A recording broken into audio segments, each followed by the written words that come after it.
Guys, in our last episode, we talked about this, of which we used this system to light the lights, the automatic lighting for bathrooms.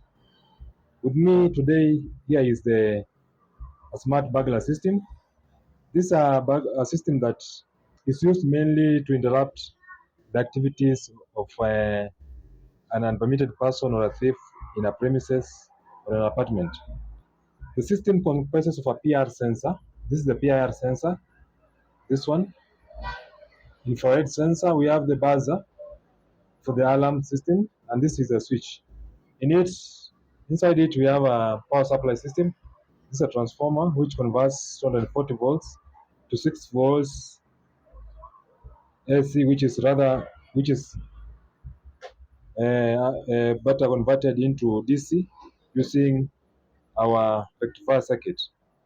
This system, when the PIR senses the motion, we're giving it a lifetime of 3 seconds.